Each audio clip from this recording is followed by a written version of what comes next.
Sensational director గా south number 1 గా ఉన్న డైరెక్టర్ శంకర్ ఫేట్ ని కంప్లీట్ రివర్స్ చేశాయి భారతీయుడు 2 గేమ్ చేంజర్ సినిమాలు. నిజానికి రోబో 2.0 సినిమాతోనే శంకర్ పనైపోయిందనే అభిప్రాయానికి వచ్చేశారు జనాలు. ఎందుకంటే భారీ అంచనాలతో వచ్చిన ఈ సినిమాలు కోట్లు పెట్టిన నిర్మాతల్ని నిండా ముంచేశాయి. సినిమా బడ్జెట్ పై ఉన్న శ్రద్ధ కంటెంట్ మీద పెట్టడం లేదని శంకర్ పై తీవ్ర విమర్శలు వచ్చాయి. ఈ విషయంలో గేమ్ చేంజర్ సినిమా మీద పెద్ద రచ్చే జరిగింది. ఇంతటి భారీ ఫెయిల్యూర్స్ చూసిన తర్వాత కూడా వెనక్కి తగ్గని డైరెక్టర్ శంకర్ తన డ్రీమ్ ప్రాజెక్ట్ అనౌన్స్ చేసి అందరూ షాక్ అయ్యేలా చేశారు. రీసెంట్ గా చెన్నైలో ఓ ఈవెంట్ కి గెస్ట్ గా వెళ్లిన డైరెక్టర్ శంకర్ తన డ్రీమ్ ప్రాజెక్ట్ ని అనౌన్స్ చేశాడు. 1,00,000 కాపీలు అమ్ముడైన నవల వెల్పారిని సినిమాగా తీస్తున్నట్లు ప్రకటించారు. ఒకప్పుడు తన డ్రీమ్ ప్రాజెక్ట్ రోబో కాగా ఇప్పుడు ఈ వేల్పారి నవలను 1,200 కోట్ల భారీ బడ్జెట్ తో ప్లాన్ చేస్తున్నాను అని చెప్పారు.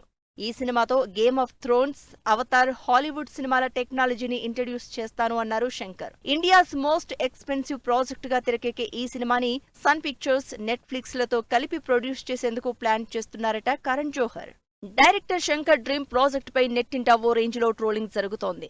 రోబో సినిమా తర్వాత సరైన సక్సెస్ లేని శంకర్ సినిమా బడ్జెట్ మీద పెట్టే శ్రద్ధ కంటెంట్ మీద పెడితే బాగుంటుందని కామెంట్స్ చేస్తున్నారు.